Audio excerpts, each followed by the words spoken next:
Well, so I'm so excited to see who's going to be on today. Hi, Toli. Oh, so lovely to have you, the first person on. So lovely to see you. Again, thank you for your amazing book. Tobile, hello. Mrs. Unati, Amanda, Boss Swiss Concept, that chick, Katleko, hello. Mila, hi. Ona Manda. Siyabongani, Mamnobo, Babalwa, Babs. In the kitchen with Vicky. Nice to see you. Bully, hi. Lillian. I'm so excited to see all of you guys. Let me see who else is here. Samantha. Ayabonga. Oh, guys, you have no idea how much I've missed you guys. Like, I've been dying. Whitney, hello to you. Vuyi, Topo, Ladybird, Huitzi, nice to see you. Miliswa, hi to you guys. Wave. Fizz! So excited to see you. Guys, it's been, I feel like it feels like it's literally been like a year, but it's been a couple of weeks. Kanyisile, hi. Piri, hi. Masipinye. Yeah, guys, I'm happy. I've got people requesting to be in the video. Why? Nyapi? Like, you don't even know what I'm talking about. There's no guest today. Van Fierce, hi. Tulile, we're back. Guys, I'm so excited. Okay. Let me get over myself. And let me just, hi, Sade. Fancy face. I love that. Let me get into things. So first of all, so happy to be back. Missed you all so much, missed this platform so much. I've been up to the most amazing things, which is why I said today, I know we only have an hour. I do want to do two things. I do want to talk to you about the psychology of persuasion, because I think that's important. But I do want to keep the last 30 minutes to just chat and catch up and, you know, get you guys to, if there's anything you want to ask. I've been up to a lot of things. I've been part of the International Women's Forum in Detroit. I've been moderating in New York. I've been doing amazing things around the country with Investec, looking at women and how women build money. I've been working with the development banks around the world. So in particular, the German Development Agency, the French Development Agency. It's a little bit of work with the World Bank. It's been hectic, guys. And in between all of that, I've been trying to mother, I've been trying to wife, I've been trying to sister, and, you know, it's been a lot.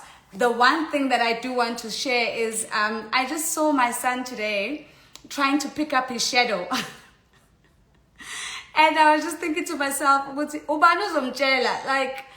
who's going to tell this guy that you can't pick up your shadow? Yeah, it's on the floor, and he's just like trying to pick up the shadow off the floor. And I just thought it's the cutest thing. And I was so sad that I didn't get it on camera. But little moments like that, I think, have been the things that have just kept me going so much. So I had to put something down. And so I was glad that I could call on so many amazing mentors who then stepped in and did some amazing lives. And I just want to thank you guys for showing up for them, for sending through your questions, for joining the lives.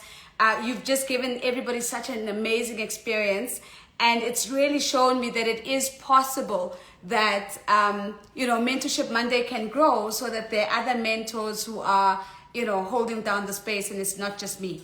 But I did some homework, because you know me, like, I do my homework, right? So I did want to talk to you guys about something. And this thing is called the psychology of persuasion. Now, why am I talking to you about this? So I am part of a lot of things. And one of the things that I'm a part of is a group of people who are studying behavioral science and trying to understand how people make certain decisions and why they make them. There's an organization who I'm possibly going to sit on their board, and it's just been amazing to get exposed to some of the work that they do. And I just thought I could come and share some of it, and just a very small piece of it today. And that is the psychology of persuasion, and in particular 6 things that help us better understand how to better persuade people. 6 things that help us to understand how to better persuade people. I also have a couple of questions from you guys on this question of persuasion. So let's see if in the next 25 minutes I can do a good job of just like sharing some of this with you. So the author of this piece of insight I'm going to share is a guy called Robert Cialdini. And he actually writes a piece in the Harvard Business Review where he was talking about the psychology of persuasion. And so if you're really interested in what I'm going to be sharing today, I think it's really worth going to look up in Harvard Business Review online, Robert Cialdini. I suspect he might be Italian, so it could be Cialdini, Cialdini. But I just thought this was really fantastic, and I really wanted to share it. And that's because I think that each and every one of us in our daily lives are constantly persuading people. We're constantly persuading people to either behave in a particular way, or to speak in a particular way, or to part with their money, or to invest in something, or to believe in something. If you are an entrepreneur, you're certainly trying to persuade people to part with their money. If you're in sales, you're doing that every day. If you, like me, are a conversation strategist, then you know that, we're constantly using the science and the art of conversation to get people to see conversations in a particular way, to contribute to those conversations in a particular way. And I think everybody is always persuading. If you're a doctor, for example, or anybody in the healthcare space, you're constantly trying to persuade people to live better lifestyles so that they don't come in through your doors. If you're in the sort of police force, as an example, you're trying to persuade people to live according to a certain set of rules and bylaws so that you're not having to arrest them. So all of us, even as a mom, I'm constantly persuading, trying to encourage my son to bath at a particular time, to eat at a particular time. As a wife, to get my husband to buy into certain things, to buy me certain things, to support me in certain things. We are all always in the game of persuasion. Every single day, every single moment of our lives, we are all trying to persuade people to do one thing or another. So this is why I think understanding the psychology that underpins persuasion is just so important, because it helps us to better understand how do we influence people to do what we would like them to do, and to behave in a way that we think is beneficial for what we're trying to achieve. And essentially, I think it is a critical skill for every single leader, because as a leader, you are constantly trying to persuade people to behave in a particular way, to do certain things.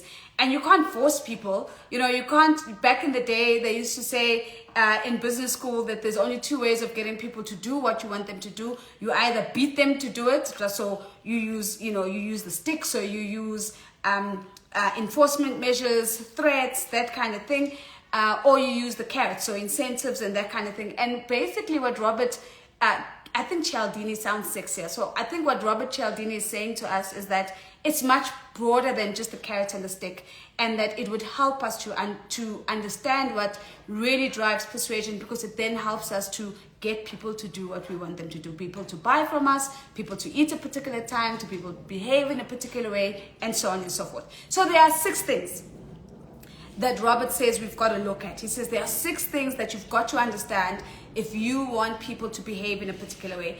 The first thing that he talks about is the concept of liking, right?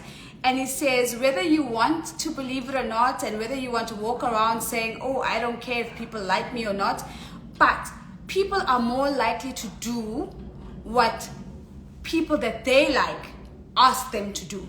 And so likability is actually a very important part of the psychology of persuasion. When we like somebody, when we have a positive bias towards that person, we're more open to being influenced by that person, and we're more open to the idea of listening to what they have to say, and even potentially following through with the suggestions that they give us. And so he says, a good way of thinking about liking, or the likability factors, to think about it in 2 ways. He says, I think about similarities and then think about genuine praise. He says how you get people to like you is that you highlight similarities between you and that person, because we're more likely to like people who are similar to us. It takes a lot of breaking through biases and other forms of cognitive resistances for us to like people who are completely different to us. But the more similar a person is to you, the more likely you are going to like them, and therefore the more likely you are to be persuaded by them. So he says the first thing you've got to do if you're trying to persuade someone to behave in a particular way is try and establish likability. What are the things that are common between us? And I see this in like small little things. I mean, last week I was facilitating a workshop for young women who are part of the YLC community who want to be on boards. And some of them are already on boards. And I was sharing my experiences about, one, what does it take to get onto a board? But two, what does it require of you to add value to a board so that you get more invitations over time? And one of the things that we often miss is that as we are told, especially as women, that, don't play into the gender stereotypes, right? So don't always be the person who goes and makes a cup of coffee for everyone and be that little sweet girl on the board, because then people won't take you seriously, which I agree with. However, what I don't agree with is that means you need to throw likability out the window. And likability is important. So one of my personal strategies, and Van Fierce, I'll come to you now. One of my personal strategies is to show a genuine interest in people, because that's the only way I'm going to find out what's common between us. So, do you have children? Do you have a family? Do you have a partner? Do you have, what kind of partner do you have? Where did you go to school? What excites you? What do you do on weekends? What do you like? What do you not like? And I honestly find that the more I open up myself by proactively engaging other people, the more I find stuff for us to find in common and to like about each other. So you cannot establish likability until you've established commonality. And that means you've got to do the work of reaching out to people, of sharing about your life, so that the person you're speaking to can share about theirs. And that's where you're going to find common ground.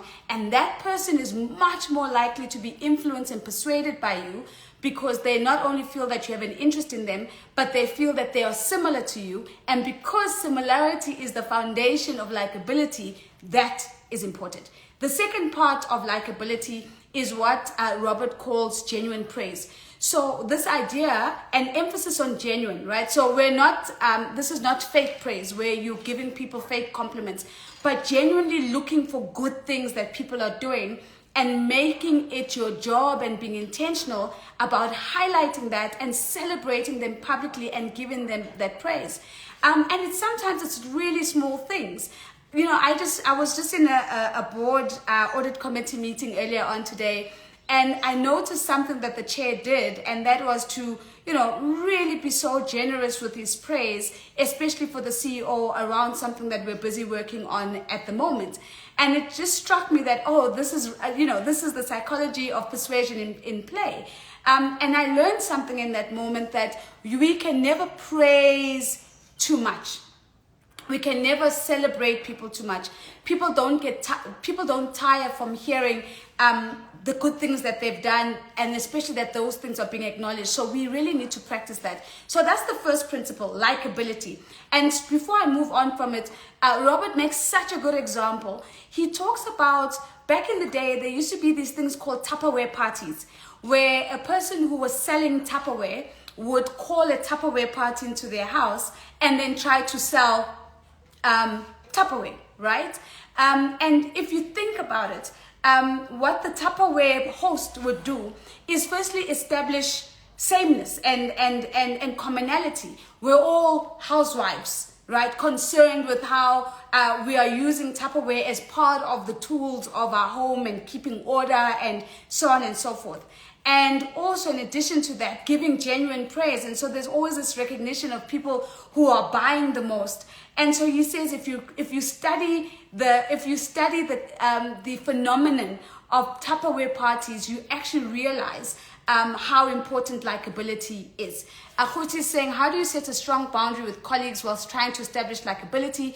Some overstep and tend to make me return to a shell, a thin line to walk for me. I absolutely understand. You know, my mother used to say, I'm going to say it in Zulu, then I'll translate it. My mother used to say, "Ungajwayeli izinyo lami lomhlathi," which means that, loosely translated into English, it means don't take the fact that I'm smiling at you to think that you now have the right to see my wisdom teeth, as in my smile is that big, like I'm now a fool for being nice to you. And I used to always, laugh at that. But I think it's important that there is a boundary, that likability shouldn't be at the expense of your boundaries. You want to, as I said, establish common ground. The fact that we both have children and we can have a conversation about that doesn't mean go to zomjwayela, like I don't have an English word for that. But it doesn't mean that you can overstep that line. In the same way, if I'm giving you genuine praise, if it's genuine, then you also know that I'm not trying to, sort of manipulate you, because you know that what I'm praising you for is true.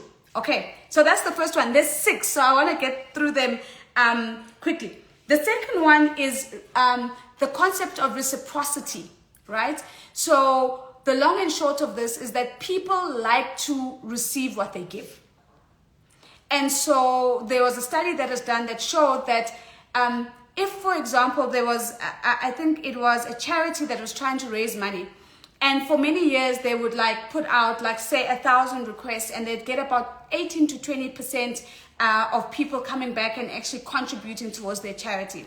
Then they decided that instead of just putting in a request, they were actually going to do these small little butterfly pins to say thank you in advance to everybody they were asking. Now, the pin was probably worth a couple of cents, and what they were asking for was in excess of hundreds of rand, or hundreds of dollars, or thousands of dollars. But they found that just by doing that little thing of inserting the pin in the envelope with the ask, actually ramped up their response rate by over 300%. And that is because the fact that you have taken time to gift me something makes me more open and wanting to gift you something. It's such a small, simple thing. People like to feel that they get as much as they receive. And it's not about the quantity. It is about the symbolism. And so, for example, if you are a person who gives a lot, the likelihood is that your giving strategy is also a receiving strategy. How does this fit into the psychology of persuasion? Is that if you want to persuade people to give something, a really good way to get them to do that is for you to give first. And of course, you can't give what you don't have. So you give from what you have, and you give from your perspective. And oftentimes that makes people a lot more open to your ask when you need them to give to something that's important to you. And I think one of the mistakes we make, is thinking that we can't give to people who already have more than us. And I think that's one of the biggest mistakes that we make. I remember there's a particular person who I hold in high regard. She's very accomplished. I consider her a mentor. I go to her for a lot of guidance. And I remember her giving me a call one day and saying, "Nozi, do you think you could have a conversation with my son? I think you could benefit from just some one-on-one time with you." And I realized in that moment that was actually my giving. I cannot give what I do not have. I cannot give her advice. I don't have the same track record of professional experience as she does. And so that's her reservoir that she can give to me. But I can give what I have. And what I had, which she didn't have, I had a youthfulness that was closer to her son, that I could share with him, that could help him navigate a world of work that I was more familiar with as a younger person than she was. And I think it's a really great principle to think about, to release ourselves from thinking that we cannot give to people who have more than us. Give from what you have, and what you will notice is that the more you give, the more you receive. And that means, as a strategy of persuasion, giving not only makes people want to give to you, but it also makes you more likable. And so just give. And I mean, it's something that I'm also learning to do. My husband is very good at it. He's constantly, thinking about gifts for people, and, it's this one's birthday, let's send cake, let's do this. And that doesn't come naturally for me. But, being with the person who it comes naturally for has been really interesting to see that in play, and to see how people are just so always wanting to give to him because he's just such a generous person. So be generous of time, be generous of energy, and remember that the more you do that, the more you're most likely to be able to persuade those people when you need to, right? Spumé, we need to talk. You just came up on my screen, and it just triggered something. I'll email you. Number 3 is something called social proof. I thought this was fantastic. This is a third concept of what drives the psychology of persuasion. This idea of social proof. Remember back in the day when we had to raise funds to go to a netball tournament or to go to a school camp, we would get these A4 pieces of paper with the blocks, and then we would go to door trying to raise funds, and then you get 50 cents from this family, and the next family would give you 2 rand, and the next family would give you 1 rand. And we see a lot of young people doing that at traffic lights now. I mean, I never think those things are real anymore.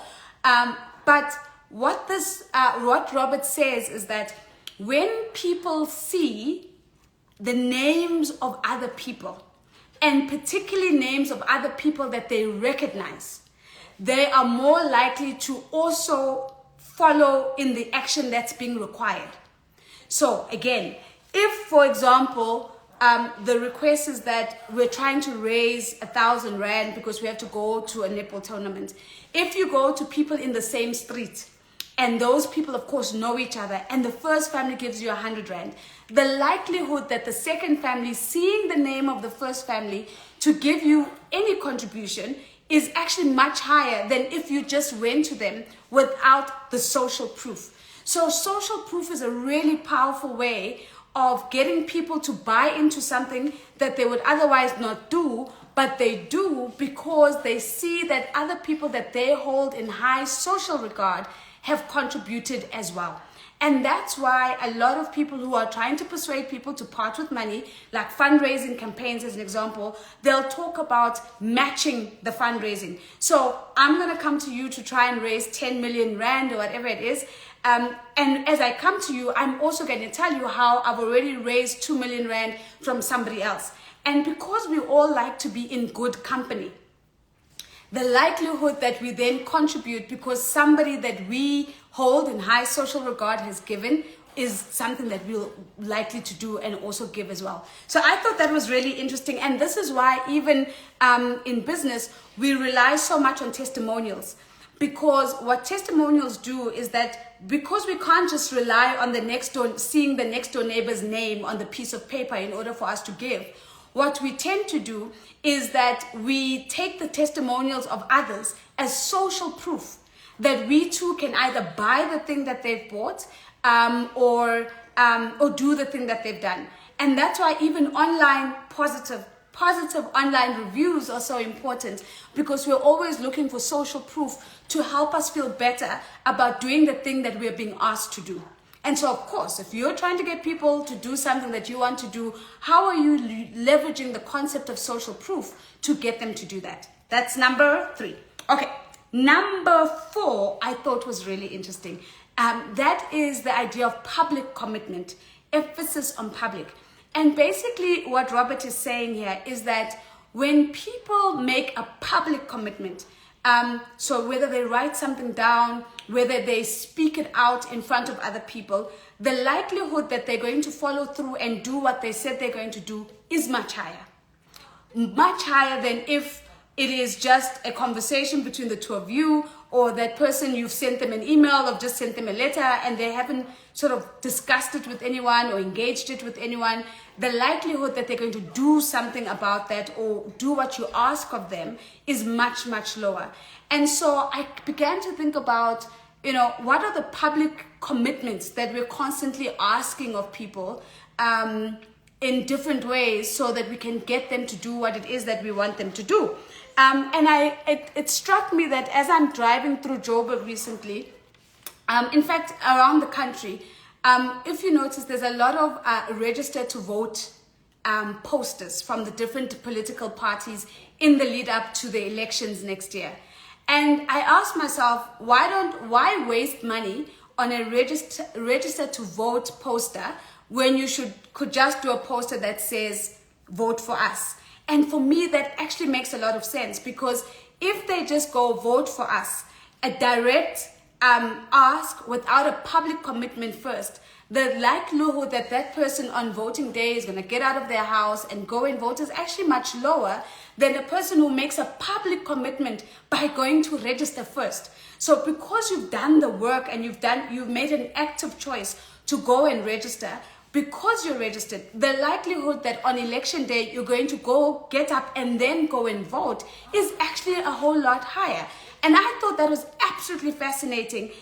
Again, my husband has a history in politics, so I was saying to him, why are these guys wasting money on register to vote posters instead of just like really putting all of the funding, the political party funding behind just vote for us, their campaigns and their campaign slogans in particular.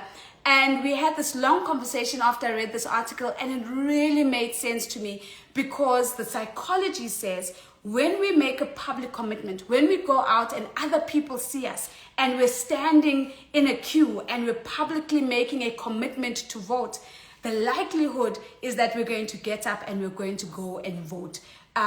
Unlike if we just are just bombarded by slogans and we don't have that public commitment that forces us to get up and go and do it on the day. So I thought that was interesting. And that's public commitment. Number 5 is authority. Okay, so this I think was really insightful. So people believe experts. It's the reason why, for example, when we are hosting a show on television, you always get chief economist so-and-so coming to talk to us about or unpacking the impact of the interest rates, right? We don't just get an average person from the streets to come and do that. We go and get a chief economist. In the same way, if there's, leading up to the elections again, we will get a political analyst, to come and give us their predictions about how the elections are going to go, and so on and so forth. It is the same reason, by the way, why when you walk into your doctor's room, the doctors have their certificates on the wall. It's not because they are just trying to floss or they're going to forget what they studied. It's because research has shown that we are more likely to do what an expert tells us to do. So the psychology that doctors are using in their doctor's room is to have a constant visual reminder to all of us that they are experts, and therefore the advice that they give us, the eat less meat, exercise, drink more water, whatever it is that they're telling you, the likelihood that you're going to follow through on that is much higher, according to research, if it's come from a doctor whose qualifications are visually visible to you. Isn't that fascinating? That we might not have thought about why, we might not have thought about why people do that, and suddenly we're like, oh, that's why they actually do it. Guys, somebody's trying to make an online purchase on my bank account. Okay, anyway, let me ignore that. I think it's my PA, but yeah.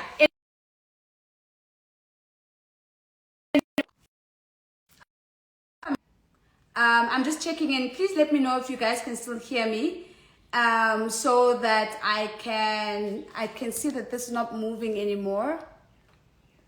Can you just let me know? I just got a call that I had to drop, and I know that it cuts the live sometimes.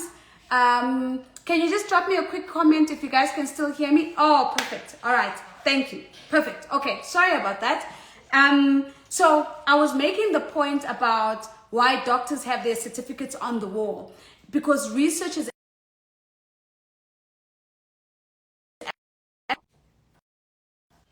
Guys, I'm so sorry. Now that is my husband's PA calling me. I'm so sorry. I will call them back. They can just wait. This is important. So let me finish this point. I thought it was absolutely fascinating that that the reason why doctors have those qualifications on their wall is because they're trying to persuade you with whatever medical advice they're going to give you. It's not because they're trying to floss their qualifications and show you that they're better than the last doctor, but actually the fact that if they don't do it, the likelihood is that you're not going to be able to, you're not likely to follow through on what they're telling you. Okay, so that's number 5. The last one is scarcity. I love this one. So basically, what Robert is saying is that people want more.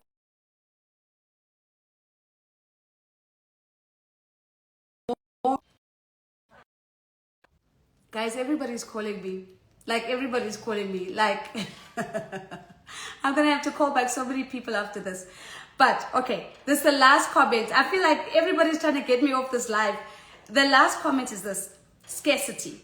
Robert says, people want more of what they cannot get. So, if you want people to do what you want them to do, you highlight exclusivity, and you highlight the fact that what you're sharing with them in order for them to do that is not easily available, and that it's exclusive to them, or either that they are the first people to hear about it. So let me give an example that he talks about.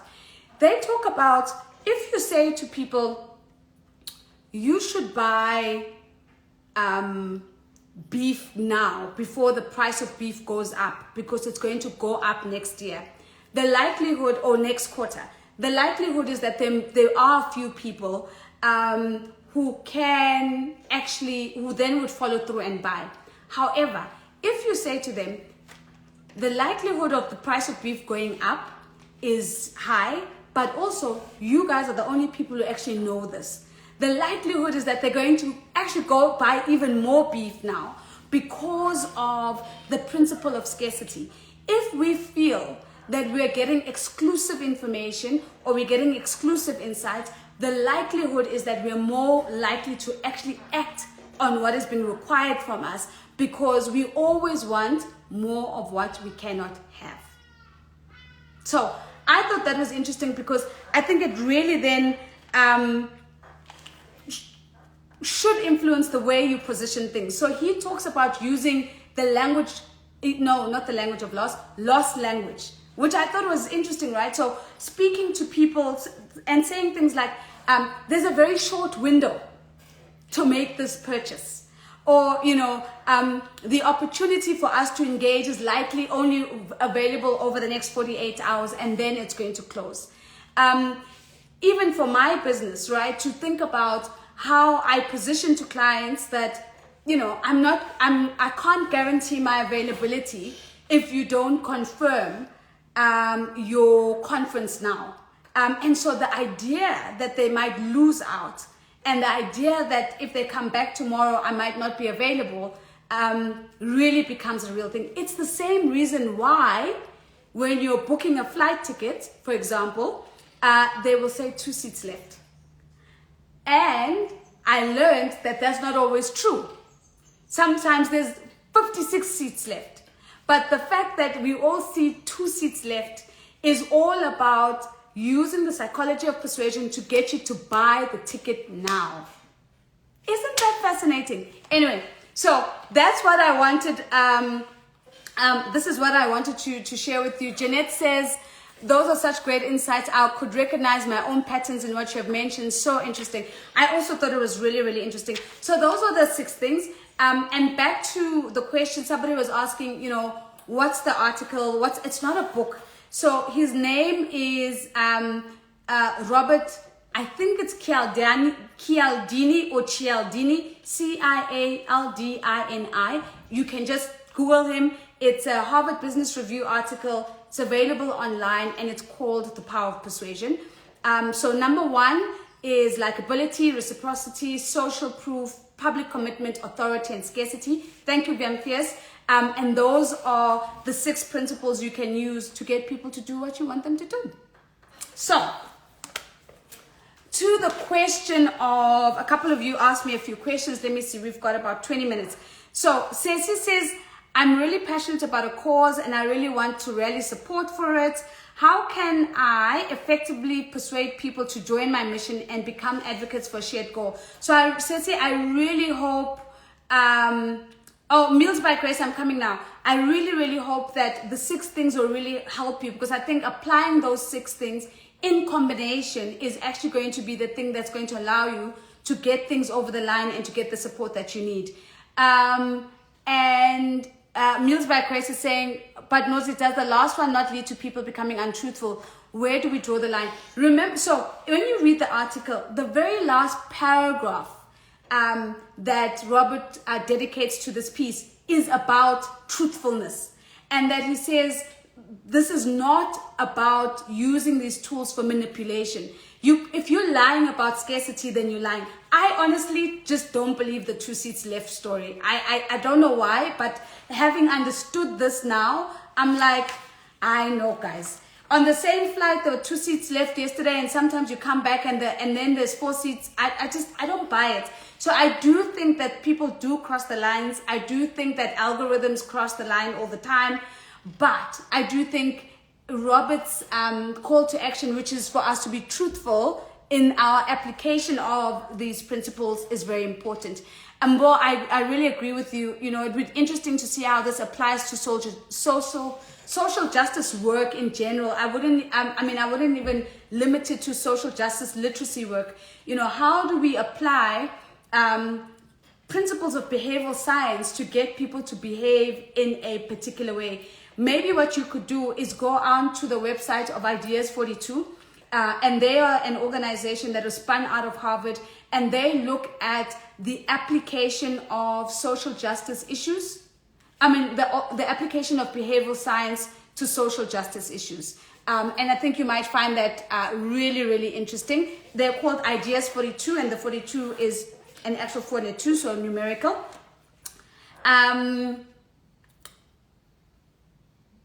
Bui is saying, in networking and business negotiations, Nozi, I sometimes struggle to get my point across convincingly.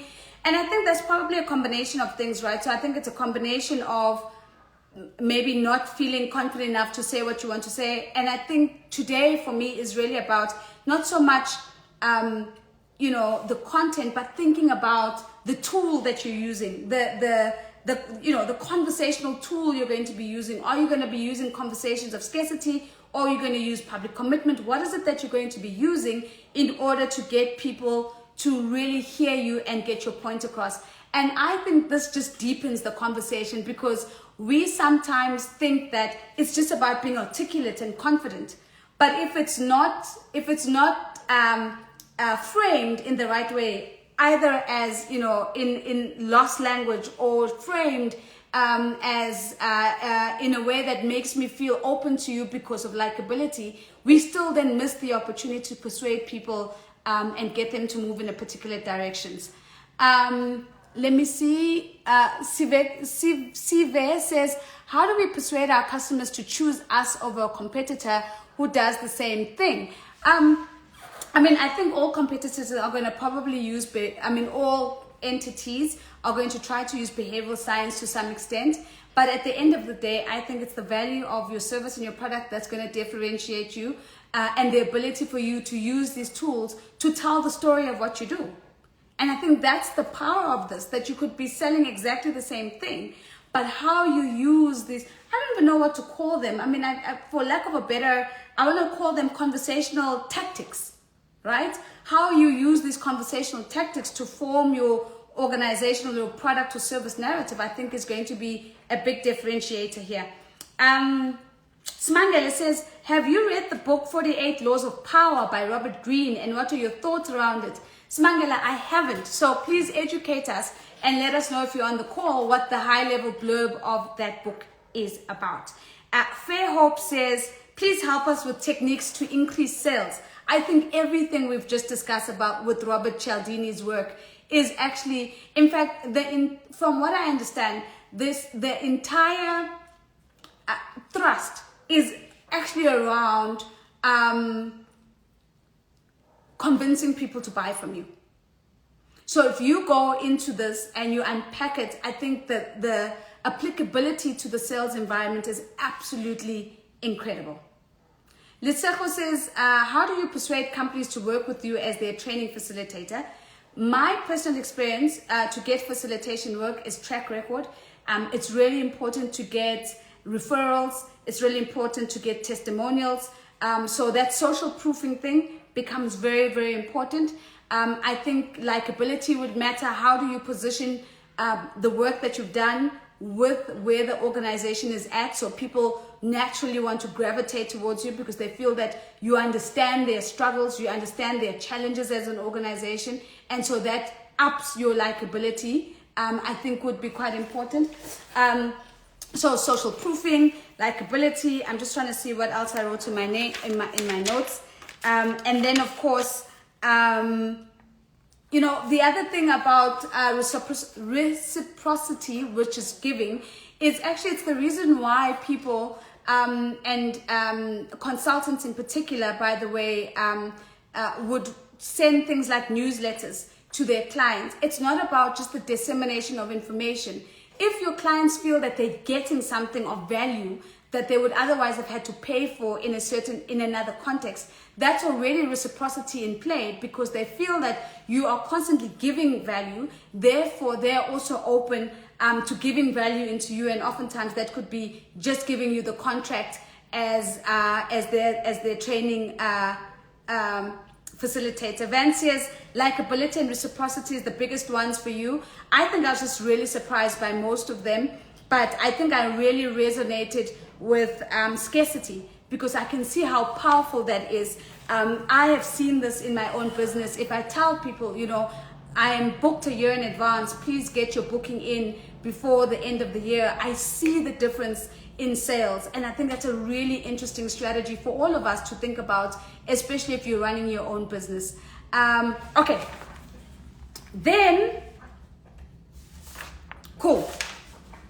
Those are all your questions. I've got, let's say 10 minutes, because we've got a dinner guest coming through.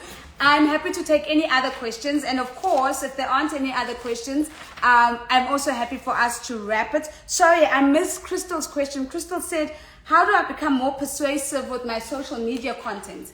I think you apply absolutely, Crystal, everything that we've learned from today into that. So I am scanning to see if there are any questions for me that have nothing to do with Robert Cialdini and his work and the psychology of persuasion. And if there aren't, I'm going to run to start prepping for our guest. And so let me say this, guys. Thank you so much for being here today. It's been such a beautiful way of coming back and sharing a conversation that I think it's just so special to me. And so it was so meaningful to me, because I thought when I read this thing, I was like, this makes 100% sense. And to your point, Mbongeni, applicability in other areas. How do we take this, and how do we you know, use it in other areas to persuade or to bring about a certain behavior? And that's why I'm just so fascinated by behavioral science at the moment. It's the thing that just gives me a buzz, really understanding why people make certain decisions, and what's the psychology around those decisions. So, gonna love and leave you. Thank you so much. Thank you. I missed you guys as well. And I will be saving this on our YouTube channel. Name of the article is The Psychology of Persuasion by Robert Cialdini, Cialdini. Thank you so much. Cheers. See you guys soon. Bye-bye.